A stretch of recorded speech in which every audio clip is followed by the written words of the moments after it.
सादर शिव ही नाई अब माथा, वर्णौ बिसद राम गुण गाथा।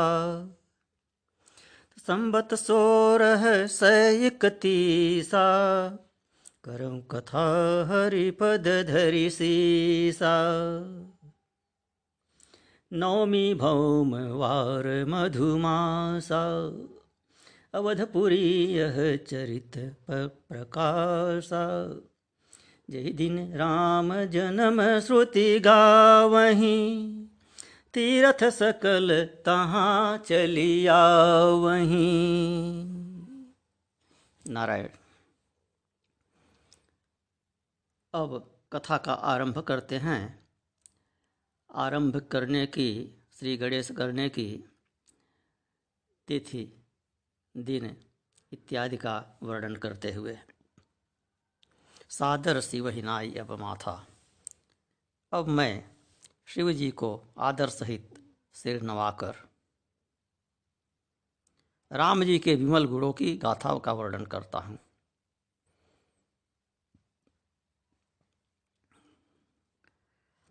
वर्णौ विशद राम गुण गाथा।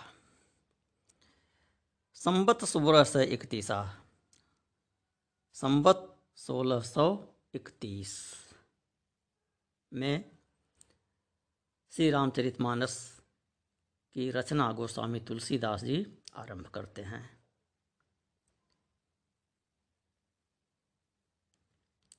तिथि और वार बताते हैं। नौमी भौमवार मधुमासा। नौमी तिथि है, मंगलवार का दिन है और बसंत ऋतु है। अवधपुरी यह चरित प्रकाशा, और अयोध्या स्थान है, वहाँ इस चरित्र का प्रकाश कर रहे हैं। और यह तिथि, मास और दिन वही है जिस दिन श्री रामचंद्र जी का जन्म हुआ था। जहि दिन राम जन्म श्रुति गावहीं, तीरथ सकल तहाँ चलिया वहीं। जिस दिन राम जी के जन्म को वेद कहते हैं, राम जी के जन्म की चर्चा होती है, सारे तीर्थ वहाँ चले आते हैं।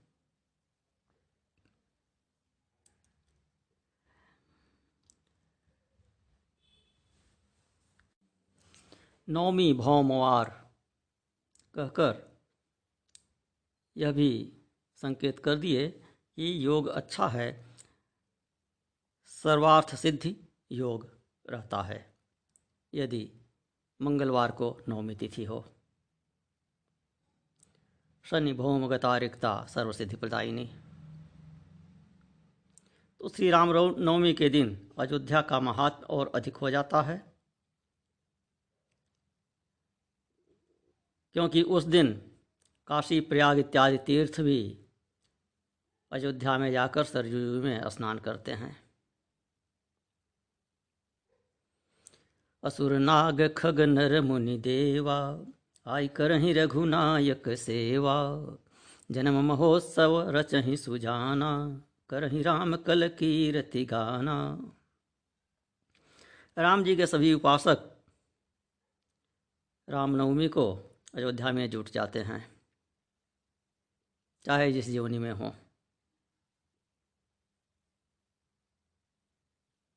देवता, असुर, नाग अदृश्य रूप से आकर राम जी की सेवा करते हैं, और मनुष्य लोग जन्म का महोत्सव मनाते ही हैं और सुंदर कीर्ति का गान करते हैं। मज्जहि सज्जन वृंद बहु, पावन सरजू नीर। जपहि राम धरि ध्यान उर, सुंदर श्याम शरीर। सज्जनों के झुंड पवित्र सरजू नदी में जल में स्नान करते हैं। जब भी करते रहते हैं राम राम का, और राम जी का ध्यान भी धरते हैं हृदय में, उनके सुंदर स्वरूप का ध्यान भी करते हैं। तो मज्जहि सज्जन वृंद बहु, सज्जन वृंद की बात करते हैं जो सज्जन होते हैं उन्हीं की तो धर्म में प्रीति होती है, वही आते हैं स्नान करने। संग में पढ़कर कोई कोई दुर्जन भी चले जाते हैं, उनमें भी कुछ न कुछ सज्जनता का गुण आ जाता है। सज्जन लोग पावन सरयू नीर में मज्जन करते हैं। सरयू में मज्जन करने का, स्नान करने का महात्म्य कहा, जा मज्जनते बिना ही प्रयासा मम समीप नर पावहि वासा। भगवान स्वयं कहते हैं कि सरयू में स्नान करने वाला मेरे दरबार में सम्मिलित होता है, मेरे निकट उसको वैकुंठ में स्थान मिलता है। तो रामनवमी को मनसा वाचा कर्मणा राम जी की उपासना अयोध्या में होती है।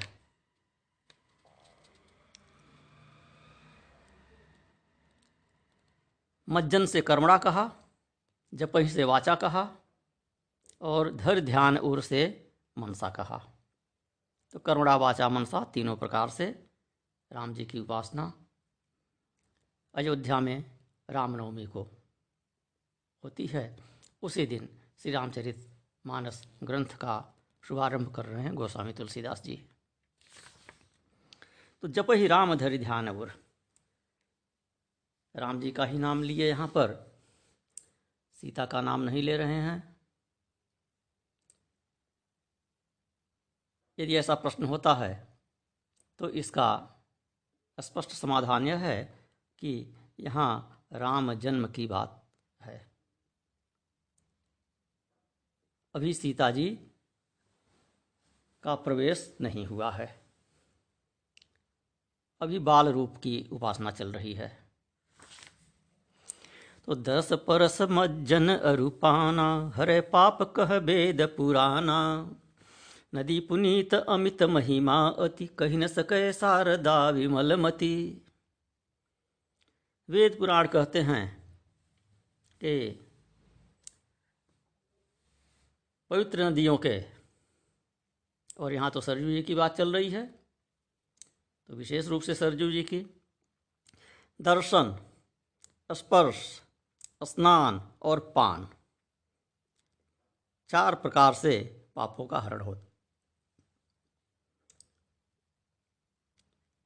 पवित्र नदियों के दर्शन से भी पाप का हरण होता है, स्पर्श से और अधिक होता है, स्नान करने से और अधिक होता है, पान करने से और अधिक होता है। 4 प्रकार हैं, चारों फलदायी हैं। चारों का ये तो कहना ही क्या, न चारों सुलभ हो सकें तो इनमें से एक भी अत्यंत फलदायी है। एक क्या, जब स्नान करेंगे तो दर्शन स्पर्श तो अपने आप हो ही गया। स्नान नहीं करते हैं, दूर से भी दर्शन करते हैं तो भी पुण्य लाभ होता है, और निकट जाकर स्पर्श कर लेते हैं तो भी होता है। स्नान कर लिए, आचमन कर लिए तो फिर कहना ही क्या।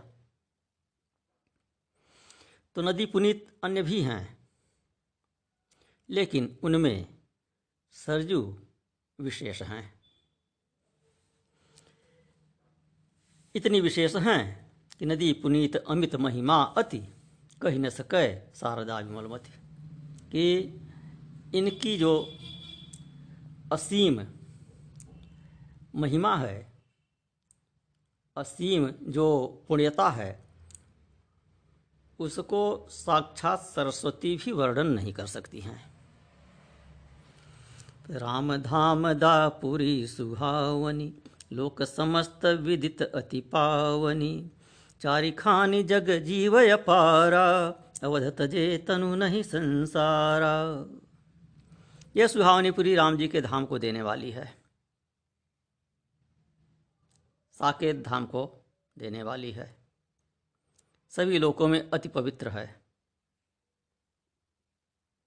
कहते हैं 4 खान जग जीव अपारा, जगत में 4 प्रकार के जीव हैं। 4 खान अर्थात खान का अर्थ है प्रकार। अवध तजे न तनु नहीं संसारा। तो उन चारों ही प्रकार के जरायुज, अंडज, स्वेदज, उद्भिज 4 प्रकार के होते हैं। तो चाहे जिस प्रकार का प्राणी हो, यदि अवध में शरीर छोड़ता है तो फिर उसको संसार में नहीं आना पड़ता है।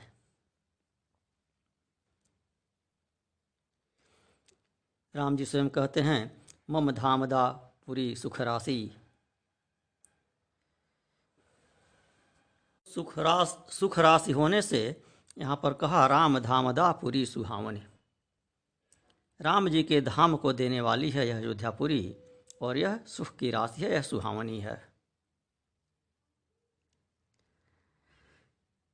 यद्यपि सब वैकुंठ बखाना, वेद पुराण विदित जग जाना, अवध सरिस प्रिय मोहि न सोऊ, अवध सरिस प्रिय मोहि न सोऊ, यह प्रसंग जाने को। राम जी स्वयं कहते हैं कि वैकुंठ प्रसिद्ध है, वेदों में पुराणों में वैकुंठ की प्रशंसा है, उसका प्रकाश है, किंतु मुझे अयोध्या के समान प्रिय वह भी नहीं है। यह बात कोई कोई ही जानते हैं।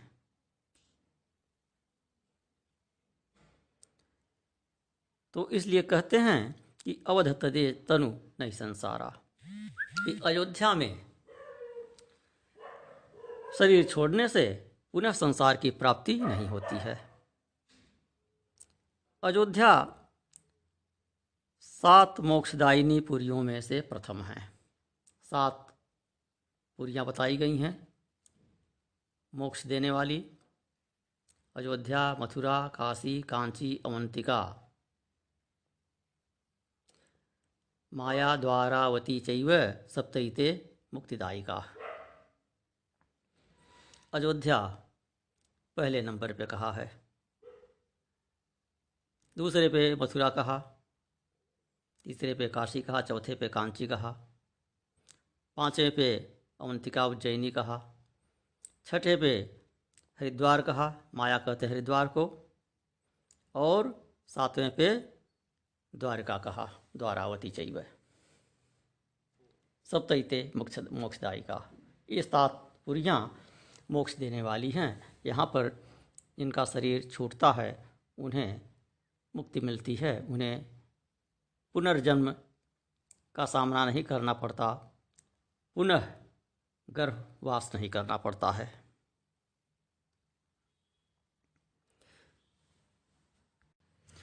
तो सब विधि पूरी मनोहर जानी, सकल सिद्धि प्रद मंगल खानी, विमल कथा कर कीन है आरंभा, सुनत न साही काम मद दंभा।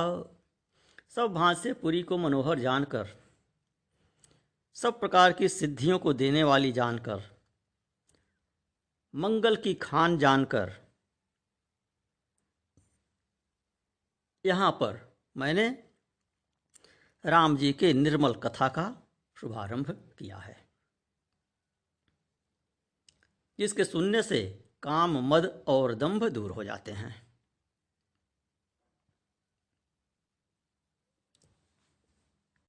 तो रामचरित मानस यही नामा, सुनत श्रवण पाय विश्रामा, मन करि विषय अनल बन जरई, होई सुखी जो यही सर परई। इस ग्रंथ का नाम रहेगा रामचरित मानस, जिसे सुनने से कानों को विश्राम मिलता है। मन रूपी हाथी विषय रूपी दावानल में जल रहा है, वह इस रामचरितमानस रूपी सरोवर में स्नान करके सुखी हो जाता है।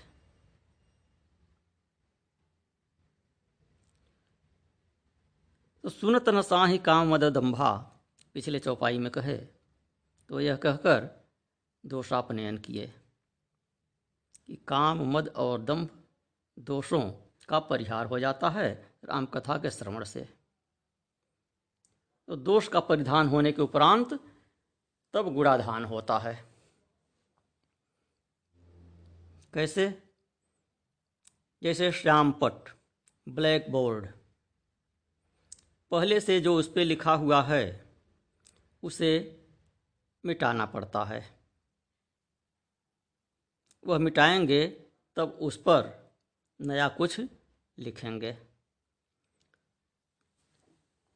पहले उसे साफ करेंगे।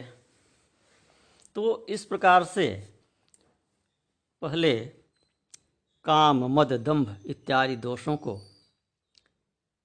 हटाकर हृदय को साफ करना पड़ता है। जब निर्मल हृदय होगा तब उसमें गुणों का आधान होगा।